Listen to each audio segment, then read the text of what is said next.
Hello everyone, welcome back to ನನ್ನ ಪ್ರಪಂಚ. ಇವತ್ತು ಫಟಾಫಟಾಕಿ ಬೇಗನೆ ಆಗುವಂಥದ್ದು ಒಂದು ಸಲಾಡ್ ಮಾಡ್ತಾಯಿದ್ದೀನಿ ನನ್ನ ಹಸ್ಬೆಂಡ್ ಲಂಚ್ ಬಾಕ್ಸ್ಗೋಸ್ಕರ. ಸೊ ಮೊದಲಿಗೆ ನಾನು ಕುಕುಂಬರ್ ತೊಗೊಂಡಿದ್ದೀನಿ. ಇವಾಗ ಬೇಸಿಗೆ ಎಲ್ಲ ತುಂಬ ಚೆನ್ನಾಗಿ ಕುಕುಂಬರ್ ಸಿಗುತ್ತೆ. ಆಮೇಲೆ ಕಾಬೂಲ್ ಚೆನ್ನಾಗಿ ಬೇಯಿಸಿಟ್ಟಿದ್ದೀನಿ, ಉಪ್ಪು ಹಾಕಿ ಬೇಯಿಸಿದ್ದೀನಿ. ಇದು ಎಷ್ಟು ಬೇಕೋ ಅಷ್ಟು ತೊಗೊಳ್ಳಿ. ನಾನು ಸ್ವಲ್ಪ ಕ್ವಾಂಟಿಟಿಯಲ್ಲಿ ತೊಗೋತಿದ್ದೀನಿ, ಅಂದರೆ ಕುಕುಂಬರ್ ಅಷ್ಟು ತೊಗೊಂಡಿಲ್ಲ. ಆಮೇಲೆ ದೊಣ್ಣೆ ಮೆಣಸಿನ್ಕಾಯಿ ಮತ್ತು ಗ್ರೀನ್ ಚಿಲ್ಲಿ ಎರಡೂ ಚಾಪ್ ಮಾಡಿ ಹಾಕ್ತಾಯಿದ್ದೀನಿ. ಗ್ರೀನ್ ಚಿಲ್ಲಿ ನನಗೆ ತುಂಬ ಇಷ್ಟ, ಅದಕ್ಕೆ ಹಾಕ್ತಾಯಿದ್ದೀನಿ. ನೀವು ಬೇಕೆಂದರೆ ಅವಾಯ್ಡ್ ಮಾಡ್ಬೋದು, ಆದರೆ ಹಾಕಿದ್ರಂತೂ ತುಂಬ ಚೆನ್ನಾಗಿ ಟೇಸ್ಟ್ ಬರುತ್ತೆ. ದೊಣ್ಣೆ ಮೆಣಸಿನ್ಕಾಯಿ ಚಿಕ್ಕ ಚಿಕ್ಕದಾಗಿ ಕಟ್ ಮಾಡಿದ್ದೀನಿ.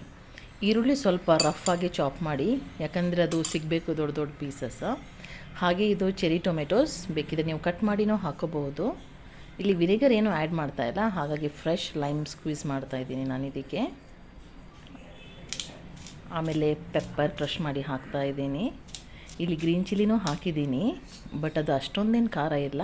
ಪೆಪ್ಪರ್ ಅಂತೂ ಹಾಕಲೇಬೇಕು, ನೀವು ಬೇಕಿದ್ದರೆ ಗ್ರೀನ್ ಚಿಲ್ಲಿ ಅವಾಯ್ಡ್ ಮಾಡಬಹುದು. ಆಮೇಲೆ ಸ್ವಲ್ಪ ಉಪ್ಪು, ತುಂಬ ಕಡಿಮೆ ಉಪ್ಪು ಹಾಕಿರೋದು. ಇದು ಕೊನೆಯದಾಗಿ ನಾನು ಫೆಟಾ ಚೀಸ್ ಹಾಕ್ತಾಯಿದ್ದೀನಿ. ಇದು ಸಲಾಡ್ಗೆ ಮೇನ್, ಅಂದರೆ ಇದು ಹಾಕಿದ್ರೆ ತುಂಬ ಚೆನ್ನಾಗಾಗತ್ತೆ. ಈ ಚೀಸ್ನ ವಾಟರ್ ಮೆಲನ್ ಕ್ಯೂಬ್ಸ್ ಮೇಲೇನೂ ಹಾಕಿ ತಿನ್ಬೋದು, ತುಂಬ ಚೆನ್ನಾಗಿ ಅನಿಸುತ್ತೆ ಅವಾಗ. ಆಮೇಲೆ ಇದು ಮಸ್ಟರ್ಡ್ ಸಾಸ್ ಸ್ವಲ್ಪ ಸಾಕು, ಜಸ್ಟ್ ಟೇಸ್ಟ್ ಎನ್ಹ್ಯಾನ್ಸ್ ಮಾಡುತ್ತೆ. ಆ್ಯಂಡ್ ಎಸ್, ಇದೆಲ್ಲ ಆದ ನಂತರ just give it a good mix.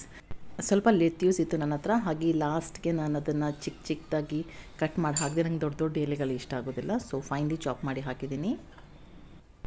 ಇದನ್ನು ನಾವು ಮಧ್ಯಾಹ್ನ ರಾತ್ರಿ ಯಾವಾಗಲೂ ತಿನ್ಬಹುದು. ಇದು ವೆಯ್ಟ್ ಲಾಸ್ಗೆ ತುಂಬಾ ಒಳ್ಳೆಯದು. So that's it guys for today. ನನ್ನ ವಿಡಿಯೋ ಇಷ್ಟ ಆದರೆ ಪ್ಲೀಸ್ ಶೇರ್, ಲೈಕ್ ಮತ್ತು ಸಬ್ಸ್ಕ್ರೈಬ್ ಮಾಡಿ. Healthy salad ready to eat. Tata, bye bye.